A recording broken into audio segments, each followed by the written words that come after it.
apa. Jadi saya cari tahu masalah terbesar orang penderita diabetes itu sebenarnya adalah bukan gula darahnya, bukan karena gula darahnya orang yang paling mencemaskan penderita diabetes itu tadi, tapi yang masalah besarnya itu tadi ya karena dihambatnya atau dibatasinya konsumsi karbohidrat mereka gitu Pak. Itu sebetulnya masalah terbesar oleh penderita diabetes, apalagi penderita diabetes yang ada di Indonesia karena kan udah terbiasa sama karbohidrat, nasi gitu. Jadi ketika dibatasi asupannya itu tadi ya itu menjadi masalah besar bagi mereka. Nah begitu juga yang dialami oleh ayah saya gitu. Ayah saya itu hobi makan gitu, kalau bisa makan pakai nasi gitu. Jadi ya karena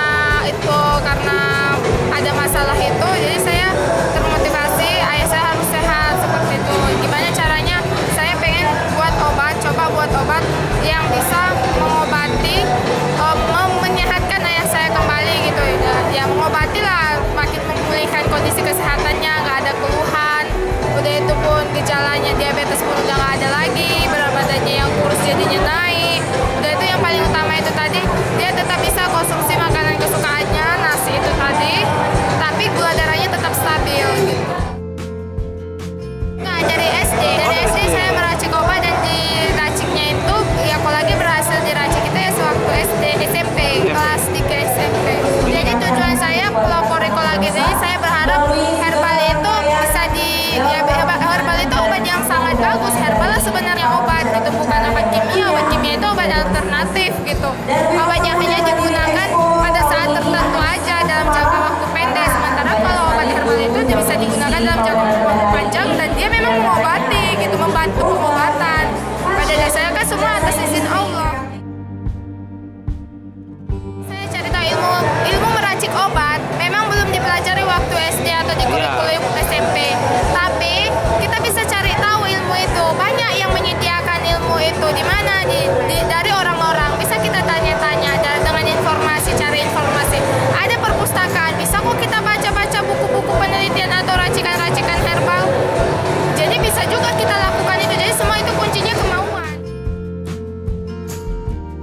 Benar gagal, sampai gagal, bukan gagal sih. Saya nganggap semua racikan-racikan itu bukan suatu kegagalan. Rupanya itu sekarang itu bisa dimanfaatkan untuk penyakit lainnya, dan itu efeknya lebih kuat ke penyakit itu daripada diabetes itu dampaknya. Jadi mungkin karena kurang sesuai kemarin untuk ayah saya, jadi saya coba cari yang lain lagi. Itu ada kurang lebih 15 kali, 14-15 kali, 2 tahun setengah itu melakukan eksperimen seperti itu. Dan sederhana, eksperimen sederhana mungkin. Jadi kalau misalnya alat-alat itu, kalau ada kita punya kemauan, kita pasti bisa buat alat itu.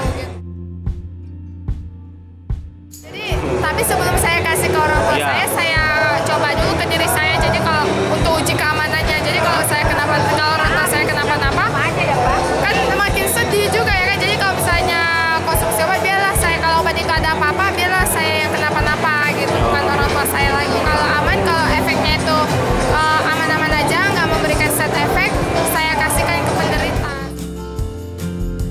Saya harap kolagen